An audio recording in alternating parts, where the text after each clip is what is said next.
गेले 4 दिवस महाडमध्ये पुराने थैमान घातलं होतं। प्रचंड अतिवृष्टी होऊन महाडमध्ये पूर आला होता आणि या पुराचा फायदा घेत महाड औद्योगिक क्षेत्रातील कारखान्यांनी दरवर्षीप्रमाणे आपलं सांडपाणी या पुराच्या पाण्यात सोडलं आणि त्यामुळे दरवर्षीप्रमाणे कोल असेल, वडवली असेल, शिरगाव असेल, कोथेरी असेल या ठिकाणच्या शेतकऱ्यांचं अपरिमित नुकसान झालं आणि हे नुकसान यावर्षीच नाही दरवर्षी होत असतं। दरवर्षी हे शेतकरी प्रचंड तणावाखाली असतात, प्रचंड चिंतेत असतात, मात्र याकडे कोणाचंही लक्ष नसतं, कोणाचंही याकडे लक्ष जात नाही आणि त्यामुळे हा प्रकार दरवर्षी निर्ढावलेले कारखानदार हे पुराचा फायदा घेत असतात। आपण पाहू शकतोय ही जी शेती आहे ही भाताची शेती आहे आणि या भाताच्या शेतीचे जे तरवे आहेत हे तरवे बघा, आपण बघतोय किती लाल झालेले आहेत आणि याच्यावर राब बसलेला आहे। ही शेती पुन्हा लावता येणार नाही, हे पुन्हा आपल्याला शेती करता येणार नाही। आता ह्याच्यानंतर कधी पेरणी करणार आणि कशा प्रकारे करणार या चिंतेत या गावातील शेतकरी आहेत आणि हे जे नुकसान आहे हे गेले अनेक वर्ष दरवर्षीच होत असतं। अनेक वेळा आश्वासनं दिली जातात की तुम्हाला नुकसान भरपाई देऊ, मात्र नुकसान भरपाई दिली जात नाही। त्यामुळे हे शेतकरी दरवर्षी मोठ्या नुकसानीला सामोरे जातात। आज आपल्या बरोबर आहेत रायगड जिल्हा शेतकरी संघटनेचे महाड तालुका अध्यक्ष अविनाश चौधरी आणि ह्या शेतीचे मालक काय नाव विजय धोंडगे आहेत आणि आणखीन इथले ग्रामस्थ आहेत, ते आपल्याशी संवाद साधणार आहेत। आपण पहिल्यांदा शेतकरी संघटनेचे अध्यक्ष आहेत त्यांच्याशी बातचीत करू। काय सांगाल? नमस्कार। अतिवृष्टीमुळे कोथेरी शिरगाव या शेतकऱ्यांचा पूर्णपणे देशदोडीला लावणारी ही MIDC आहे। ही MIDCच्या पूर्णपणे सांडपाणी आहे। हे MIDCवाले पावसाच्या पाण्याचा आसरा घेऊन हा केमिकल आमच्या शेतामध्ये सोडतात आणि कोथेरी शेतकरी हा कोकणी शेतकरी हा भोळा बाबडा आहे आणि हा भोळा बाबड्याचा फायदा घेऊन हे MIDCवाले मुजोर MIDCवाले या शेतकऱ्यांच्या जीवावर उठले।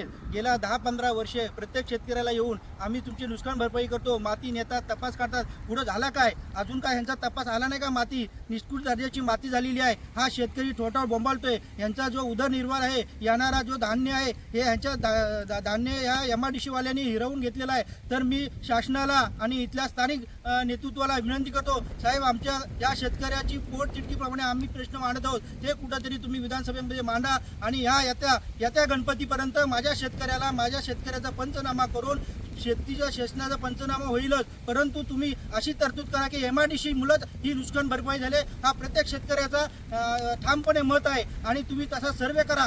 आम्ही म्हणतो म्हणून आमच्या गुन्हेच ठेवू नका, पण दरवेळेस ह्या MIDCचा या शेतकऱ्यांना का त्रास? आमच्या पोराबाळांना जर MIDCमध्ये आम्ही काम मागे गेलो तर ते आम्हाला उडवून लावतात, तुमचं क्वालिफिकेशन नाही, हे नाही, ते नाही। अरे मग तुमचं सांडपाणी आमच्या शेतामध्ये का हे लोकांची ही अशी दुर्दशा झाली। म्हणून मी तुम्हाला विनंती करतो, पुन्हा एकदा शेतकऱ्यांची प्रश्न मांडत असताना साहेब तुम्हाला या जसा पूर भरला तसा माझ्या शेतकऱ्यांना पण काहीतरी नुकसान भरपाई या पुराप्रमाणे जाहीर करा आणि माझा शेतकरी सुख समृद्धी होऊ द्या।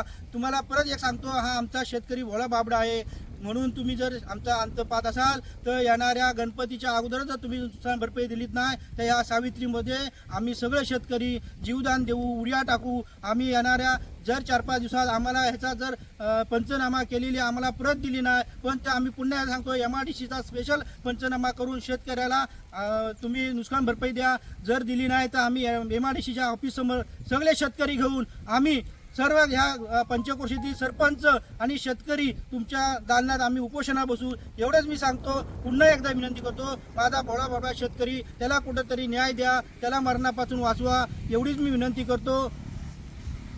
कोलगावचे सरपंच लोखंडे आणि ते आपल्या भावना व्यक्त करणार आहेत। नमस्कार, मी कोलगावचा सरपंच। आता आपण बघितलं पूर तर येऊन गेलाच, पण आपण जर बघितलं तर या MIDCने आपल्या सगळ्या शेतीची पूर्ण वाट लावली आणि एक 4 दिवस आधी पण त्यांनी आपली सावित्री नदी बघितली तर पूर्ण एकदम काली भोर करून टाकली होती, रक्तांबल करून टाकली। तसेच आता या पाण्यामुळे बघितली तर शेती काही झाली नाही आणि पुढे आता हे सांगतात की आपल्याला की आम्ही तुम्हाला बियाणं देतो, 25% देतो, 75% घेऊन तुम्ही बियाणं घेऊन परत शेती करा। आता कोणत्या पद्धतीने आपण शेती करणार? शेती तर पूर्ण वाहून गेले, नदीचा गाळ काढला, तो गालाचा पण आपल्याकडे रेसगा आपल्याकडे पूर्ण शेतामध्ये दिसतोय। अनेक वर्षापासून ही शेती पावसामुळे पुढे वाट लागली आहे आणि या कंपनीमुळं पुऱ्या केमिकल पाणी सोडल्यामुळे जसे आली पुरे ह्या वर्षी काही शेती काही लावू शकत नाही. त्यामुळे कंपनी तातडीने मदत करावी आणि सरकारने मदत करावी, ही आमची नुकसान भरपाई द्यावी. तर हे होते आपल्या पोल, वडवली आणि कोथेरी येथील शेतकरी आणि त्यांच्या भावना आपण समजून घेतल्या आहेत आणि त्या तीव्र भावना ह्या दरवर्षीच त्यांना हे नुकसान सहन करावं लागतं. त्याच्यामुळेच त्यांनी शेवटचा त्यांनी इशारा दिलेला आहे आणि आपण पाहू शकता की ही जी नुकसान भरपाई झालेलं आहे त्या नुकसानीचा पंचनामा त्यांनी ताबडतोब करावा, अन्यथा आम्ही सावित्री नदीत उड्या टाकून आत्मदहन करू असा इशाराही त्यांनी दिलेला आहे. सागर वेवसाठी मनोज खंबे, रायगड.